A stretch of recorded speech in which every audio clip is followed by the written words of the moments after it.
एक बार की बात है, एक जंगल में एक शेर अपनी प्रजा के साथ खुशी खुशी रहता था। वो हर परिस्थिति में अपनी प्रजा की रक्षा करता और इसी तरह खुशी के साथ दिन पर दिन बीतते चले गए। परंतु कुछ सालों बाद जंगल में एक बहुत बड़ी समस्या उत्पन्न हुई। समस्या ये थी कि पिछले 2 वर्षों से बरसात नहीं हुई, जिस कारण जंगल में अकाल जैसी स्थिति पैदा हो गई। जंगल के सभी प्राणी पानी की एक एक बूंद के लिए तरसने लगे। जंगल में सिर्फ एक ही तालाब था जिसमें पानी बचा हुआ था, परंतु उस तालाब पर एक मगरमच्छ ने अपना कब्जा जमा रखा था। जब भी कोई जानवर वहां पानी पीने के लिए जाता तो मगरमच्छ उसे अपना निवाला बना लेता। इस बात की खबर जंगल के राजा शेर तक पहुंची तो शेर ने जंगल के सभी जानवरों की एक सभा बुलाई और विचार विमर्श करने लगा। तभी लोमड़ी को एक उपाय सूझा और उसने ये उपाय अपने साथी जानवरों को बताया। अब शेर अपने साथियों को लेकर उस तालाब के पास पहुंचा जहां मगरमच्छ ने पहले से ही अपना कब्जा जमा रखा था।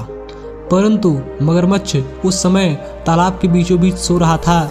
ये देखकर शेर तालाब के किनारे गया और पानी पीकर जैसे ही लौटने लगा तो मगरमच्छ की नींद टूट गई और वो चिल्लाकर बोला, बिना मेरी इजाजत के तुम कौन होते हो मेरे तालाब से पानी पीने वाले। शेर ने कहा, मैं इस जंगल का राजा हूँ और राजा को किसी की इजाजत की आवश्यकता नहीं होती।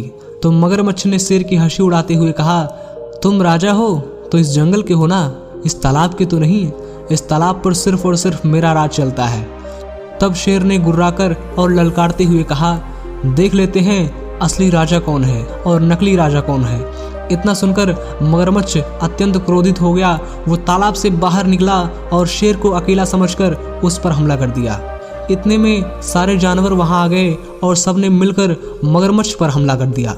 पानी में ना होने के कारण मगरमच्छ अत्यंत कमजोर पड़ गया और उसने वहीं तड़प तड़प कर अपने प्राण त्याग दिए। दोस्तों, कभी कभी हमारे साथ भी ऐसा ही होता है।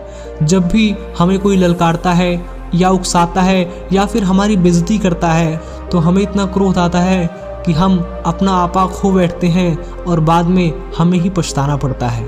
इस कहानी से भी हमें यही शिक्षा मिलती है कि हमें कभी भी दूसरों के उकसाने पर नहीं आना चाहिए, क्योंकि ये हमारी पतन का सबसे बड़ा कारण बन सकता है।